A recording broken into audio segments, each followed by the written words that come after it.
Hello, this is Vicealth here, and today I'll be reviewing the Championship Finals for the Darkwing core set in Trinity. If you're new to Trinity and interested in joining our community, you can find the relevant links in the description. Now, let's get into the match. Here we have I Hate Canada Geese, aka Steven, and I'll refer to them as Steven for the rest of this match because this name is a pain, against Folo. Steven's playing a Tenyi Yingxing Sword Soul build, and Folo is on his typical Pendulum piles. This one features more of a Metalfoes focus with a bit of Zephyr thrown in for some disruptions.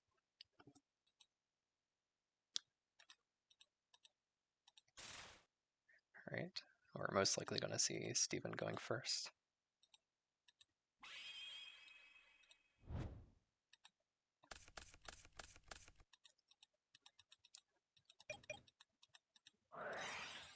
And looks like we're going to see an opening Dingling play. It's usually with these sort of splashes with the Overraptor into Halka 5X. Most likely sets up. And just as a recap for these ancient cards, they're pre-Cristrons. Well, the good ones are anyway, but they also give bonus effects to the monsters that are synchroed into them, which might come up in this match, but I don't know for sure. Not the most intimidating board, but it all depends on how the Dingling turns out. So we're going to see it tag out into the Dingling, and sad Yingxing path. Okay. Folo's just going to cycle. Complicated upstart is complicated. Scale up. See the Gentrude, which is a very, very potent card for the Metalfoes strategy, but Dealing Serpent here must mean that his hand's not that great, where he's trying to set up a reflection bounce for the Dingling. And here we're going to see the Sword Soul Blackout happen, and I imagine this is using, the Yingxing to combo with the Destruction effect, and also get rid of the scales, which is pretty big hit to Pendulum.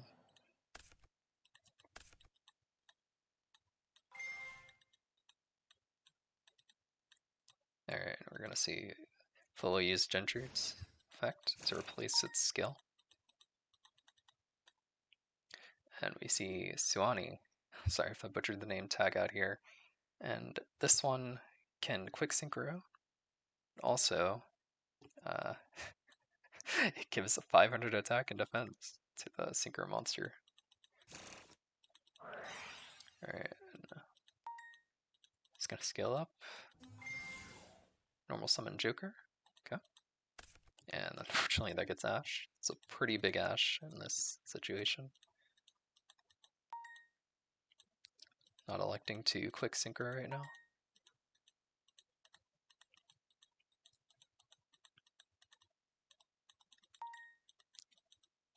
See Folo commit the pen summon for just one.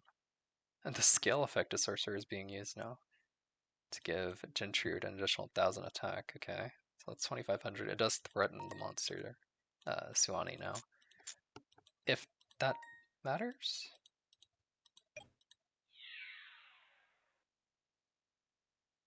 This is always a risky attack in this situation. I don't know exactly what you would do here outside of trying to go for like a potential like giant hand, things of that nature, because this is a quick effect. Someone's priority's been passed over. You can go ahead and quick sync into Chowfeng. Oh, this one's great. Especially against the Metalfoes strategy, using a fire, this locks them out of their fusions. And also the light, but I don't think that'll come up too much in this match. Yeah, Chowfeng's huge here against the Metalfoes fusions.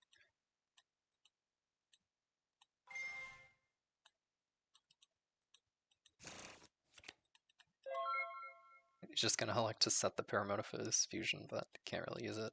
He's just using it to deck then here. Hopefully that Xiaofeng gets cleared so that he can play.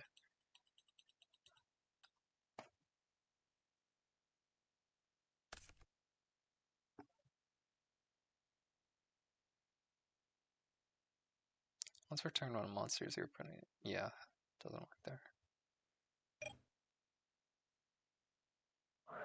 Alright, we're gonna see Path to draw 2 cards. That's pretty good.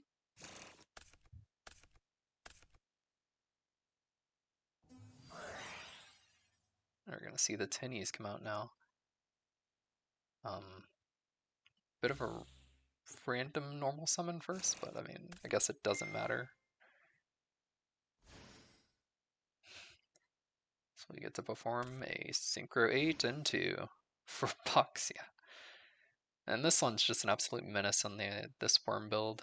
It's just like this combined with Blackout, they're just the premier cards of the Worm strategy.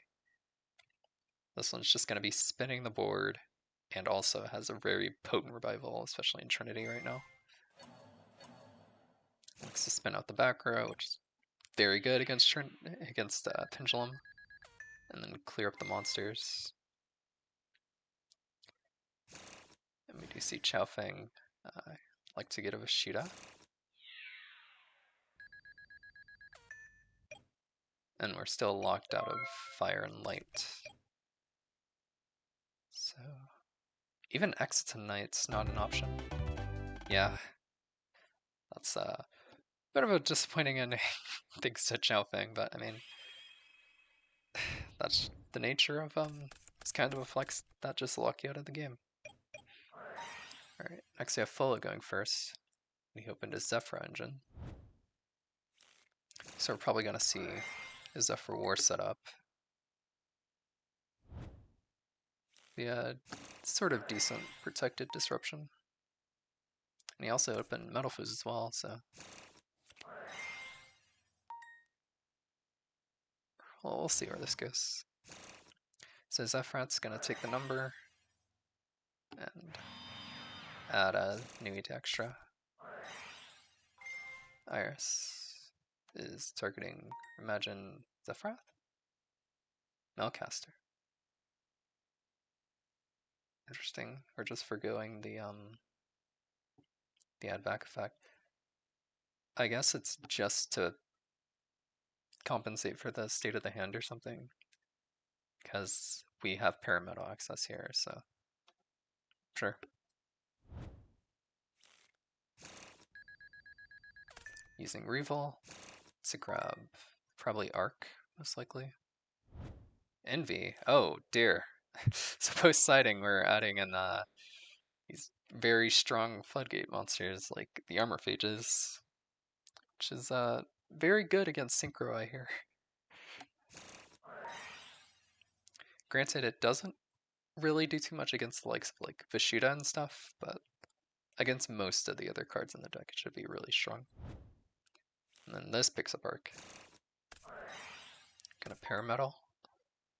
Imagine using the Arc as well, yep, to go into Alcahest. This is one of his primary disruptions and his Metalfoes focus strategy. Scaling Majesty. So this is just a pin summon.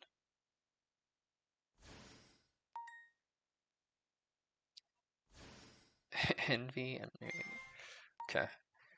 And then the best thing about just this engine in general is that if this would be threatened or your respective targets for the war, you can just banish out the Providence to keep them protected. Or when resolving war itself, you can just banish out the Providence to keep your monster. See how Steven plays out this scenario. This is a pretty obnoxious board. Well, that's like one of the best ways to set out this. So that's definitely hitting war in this situation. And it likes to hit Skyris as well. So we're playing for a bit of a longer game, I imagine, to not hit the scales. Gonna Chain War to pop the field spell. Okay. And this is the Draco Slayer field spell, which will allow him to special summon a Draco Slayer, but I imagine he's probably just going to add it to hand. A little risky to special it in this scenario. Or not. Oh, does it miss timing? No.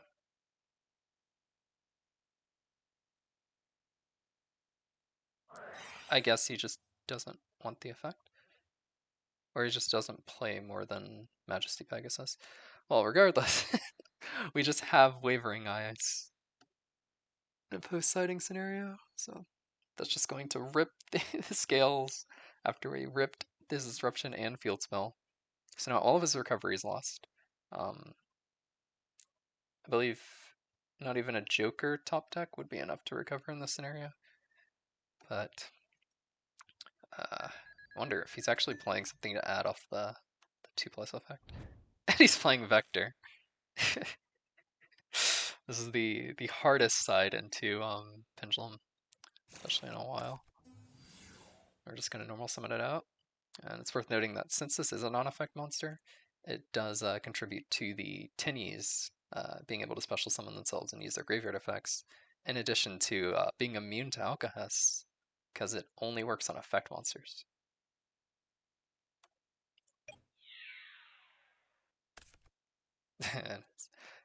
And Steven just accidentally notices that. I thought that was kind of his intended play with that play, but alright, I guess. We're still locked under Envy, so we can't do too much right now without like Vishita or the Blue Tinny. And Curse Folo just elects to set in this situation because he can't do anything until he gets 2 scales.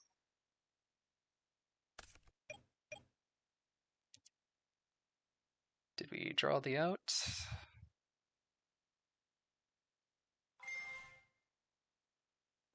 It's a pretty good one. How are we going to get rid of the Ashina, though? Ah! Just resolve Blackout again, and it's just that easy. Well,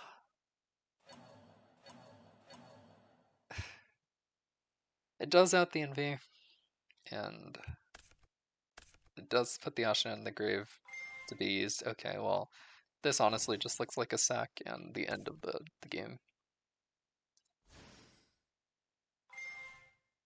I'm not too sure what Folo can do in this situation. Well, in any case, it's worth noting that the Ashina here does lock him into Wyrms. So the only real play is like something like a Shaman.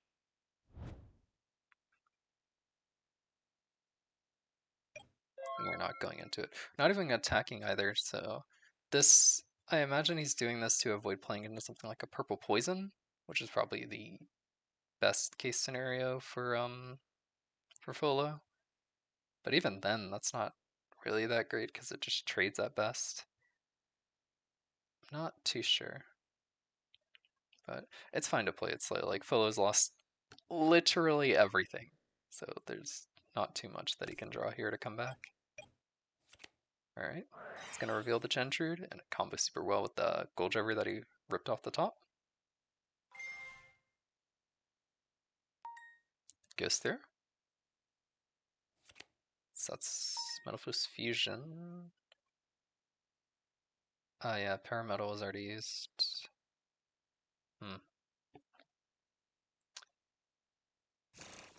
This will be a bit tricky.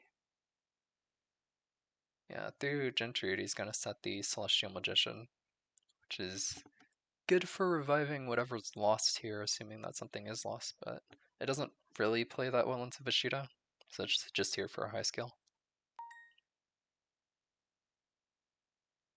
Alright, and he's just summoning back Envy. Is that it? No, that's not good enough. Okay, so in doing this, he revealed his only trump card, which was just having a set monster. And now that he just has the NV, this easily gets linked off. Like either one of these or this becomes Shaman, yada yada. Since we still can control the vector, Vashida just bounces this and we win the game. Wait, no, that isn't the case. Can't link. I'm mistaken because can't use the extra deck. How does this end?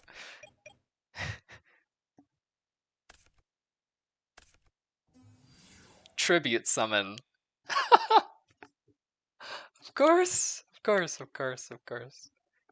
That's actually really heads up by Steven there. I wouldn't have seen that one.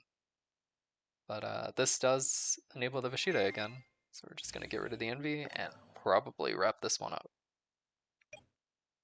Or not. Okay. Just taking the attacks. Imagine we're just going to use the Shuna again. Yeah, I agree, Folo, but the hand's probably not in the best state. Or probably just wants to keep grinding out. But I'm actually surprised the game's still going given how how devastating these three cards were in this matchup, and the fact that the game hasn't ended yet is a little surprising. But we do see the blue one come out, and I imagine this does get linked off or used for an XE. Yeah, probably Tornado Dragon here to keep him off place. Yep. And you hit Gold Driver. Yep. Full just having the time of his life. Getting his scales ripped left and right. Alright, now Folo has to win the 50-50 against Tornado Dragon.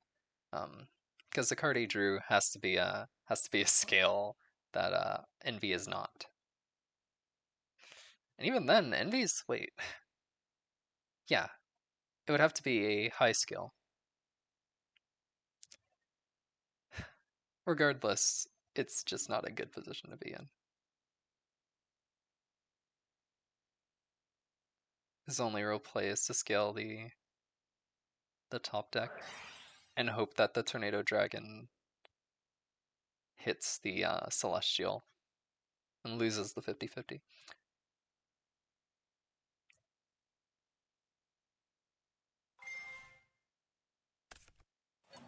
And he did not. Now that's the end of the game.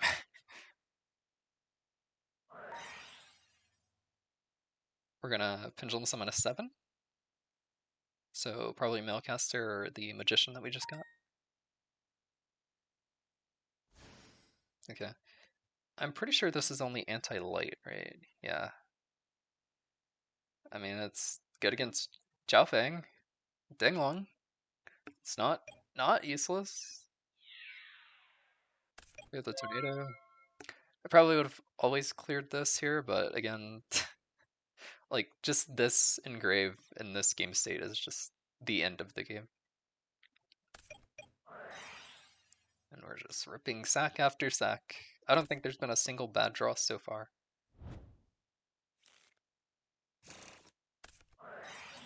Yeah, there's... I thought this was just dead the entire time, but no, he's just saving it for a rainy day. Oh, here's a Moyi. And that is 1,000,000% the end of the game. White Aura Whale. Incredible. Okay, it's gonna take the free draw and pop the board. Yeah, that was honestly a little bit of a stomp, even into the Armor Phage MV post sighting, but like things like the Wavering Eye is just really, really strong in a Pendulum in addition to the Twin Twisters. And seeing another one of the premier cards of the list in Blackout is really good here. Folo opened his main combo in addition to a side deck card with the NV, but ultimately it just wasn't enough. Like, this just came down to who drew better. But that ultimately concludes the Darkwing Blast Championship review. Congrats to Steven and his clean sweep through Swiss, and taking the whole series in the end. See you guys next time.